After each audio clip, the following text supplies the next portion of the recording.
السلام عليكم ورحمة الله وبركاته. هنبدأ في درس كتابة وحل معادلات الضرب والقسمة. أنا هنا هستخدم العلاقات العكسية وهحل معادلات من متغير واحد. هناخد مثال دلوقتي على معادلة موجودة، وليكن مثلا 3 n تساوي 15. هنا أنا هقسم على التلاتة، وهنا هقسم على التلاتة عشان أقدر أجيب المتغير اللي موجود. هنا يبقى n هتساوي 5. ده مثال بسيط لمتغير المجهول اللي موجود عندي وهو ال n، ولما قسمت على التلاتة اللي هو جنب المتغير المجهول، وعطتني النتيجة واللي هو اللي انا عاوزه اللي هو بيساوي 5 اللي هو n. هنشوف عدد من الأمثلة على الدرس عشان نقدر نفهم أكتر. في المثال اللي موجود قدامي بيقول لي: وضعت لبنى 2292 ملصق في ألبوم، تتسع كل صفحة في الألبوم ل24 ملصق. أول حاجة لما بشوف رقم كبير زي كده بعرف إن هو ده الرقم النتيجة بتاعتي اللي هو هيساوي كذا. ملصقا في ألبوم، تتسع كل صفحة في الألبوم ل24 ملصق. ما عدد الصفحات؟ عدد الصفحات واللي هي المجهول ب التي ملأتها لبنى بالكامل.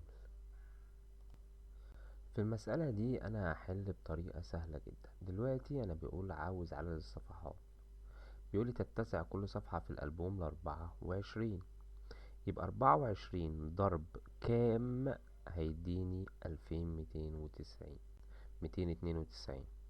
24 أضربها في كام يديني 292 2292. طيب دلوقتي أنا جبت المعادلة اللي موجودة أمامي. اتفقنا إن أنا بشوف الرقم الكبير وهو ده اللي بيبقى موجود في نهاية المعادلة في الطرف الأيمن أو الطرف الأيسر على حسب ما أنت بتكتب المعادلة بالعربي أو بالإنجليش. طيب دلوقتي لو عندي 24 بي، يبقى بي دي اللي هي عدد الصفحات اللي موجودة قدامي. طيب أنا هنا كل اللي هعمله أنا عندي طرفين، 24 ضرب كام يساوي الرقم ده. كل اللي انا بعمله ان انا بقسم اللي بره على اللي جوه، يعني هقسم 2292 على 24 وهقسم 24 على 24. 24 على 24 هيديني المجهول بي، ولما اجي اقسم 2292 على 24 هيديني 95.5. دلوقتي انا عندي 95.5 هو ده عدد الصفحات. اوجد قيمة المعادلة عندما بي بتساوي 95.5. طبعا انا هضرب 95.5 في 24 هيديني 2292، ده عشان بأكد الحل بتاعي. في السؤال اللي موجود امامي دلوقتي بيقول لي: ما خاصية المساواة التي ستستعملها لحل المعادلة 8 ان بتساوي 16؟ في البداية نحل المعادلة عشان نشوف ايه اللي قدامنا.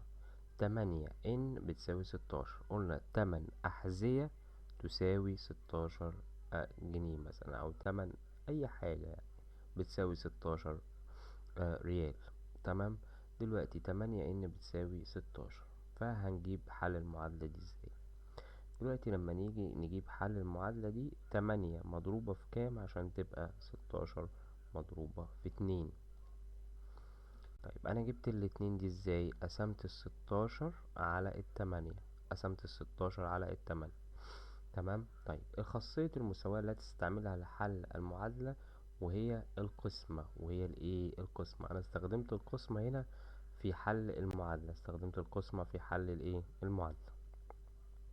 هنشوف المثال اللي موجود امامي ده واللي بيقول لي t على 3 بيساوي 10.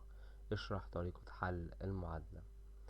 هنشوف المثال بتاع t على 3 بيساوي 10، وازاي نقدر نجيب t. ببساطة كده في رقم لو قسمته على التلاتة هيديني 10. ايه الرقم اللي قسمته على التلاتة هيديني 10؟ طبعا احنا عارفين الرقم لان العدد سهل وهو التلاتين. 30 على التلاتة هيساوي 10. لكن انا جبتها ازاي؟ ببساطة انا ممكن اقول 3 ضرب 10. 3 ضرب 10 يبقى انا عندي هنا تي هتساوي 3 ضرب 10. تي تساوي 3 ضرب 10. وبكده انا قدرت اجيب دلوقتي المعادلة اللي موجودة امامي. المسألة اللي بعديها او اللي جنبيها على طول بتقول لي 18. انا هنا دلوقتي المسألة بتقول لي 18 ام بتساوي 36. اتفقنا ان احنا بنقسم اللي بره على اللي جوه، يعني هقسم 36 على 18. طيب هنا دلوقتي لما اجي اعمل عملية القسمة، انا هنا هقسم الطرفين على 18. لما قسمت 18 على 18 طبعا هنا هتروح، و36 على 18 هيعطيني العدد الناتج وهو 2. وبكده ابقى قدرت احل المسألة. انا قسمت 36 على 18، وطبعا قسمت 18 على 18 لان احنا اتفقنا لما باجي اقسم او اطرح او اجمع او اطرح كل ده بعمله بالطرفين، الطرف الايمن والطرف الايسر. في المسألة اللي موجودة أمامي دي بيقول لي واي على 11 بيساوي 987. واي على 11 بيساوي 987. أنا في المسائل اللي بيبقى موجود فيها العدد على طول بعمل القسمة. أما في مسائل القسمة بعمل الضرب. يعني لما بلاقي علامة القسمة بضرب العددين اللي موجودين قدامي. يعني هنا انا عندي قسمة هروح ضارب العددين دول عشان يديني المجهول. يبقى واي عندي هتساوي 11 في 987، والناتج هيبقى 10857. في المثال الكلامي اللي قدامي بيقول لي طبعت مها 1125 كلمة في 15 دقيقة. افترض ان W يمثل عدد الكلمات المطبوعة. W ده هو المجهول اللي عندي. إذا طبعت ما في نفس العدد من الكلمات في الدقيقة فكم كلمة طبعت في الدقيقة؟ طيب أنا دلوقتي عندي كام دقيقة؟ 15 دقيقة، وعدد الكلمات مجهول. هي طبعا طبعت 1100. عدد الكلمات في الدقيقة مجهول، فأنا عاوز أعرف عدد الكلمات في الدقيقة. كل اللي هعمله إن أنا هعمل إيه في المسألة دي؟ W 15 بتساوي 1125.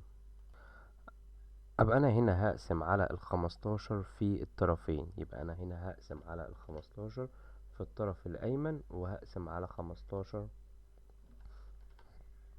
في الطرف الأيسر. طبعا لما أقسم على 15 هنا و15 هنا هيروحوا.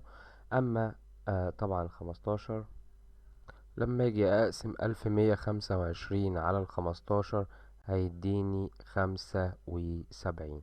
يبقى هي هنا طبعت 75 كلمة في الدقيقة. عاوزين نتأكد، هنضرب 75 في 15. لما اجي اضرب 75 في 15، 7 5 في 15، طبعا النتيجة هيديني كام؟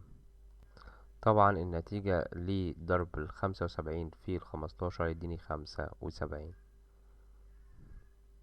شكرا ليكم جدا على طيب المتابعة. نكمل في الفيديو الجاي باقي الأسئلة، واللي عنده درس حابب ان هو يتشرح ياريت يبعتلي الدرس ده عاوز اشرحه او المسألة دي، او تكلموني على التليجرام. واللي بيتكلم في الدروس الاونلاين ياريت برضو يبعتلي على التليجرام. شكرا ليكم جدا على طيب المتابعة.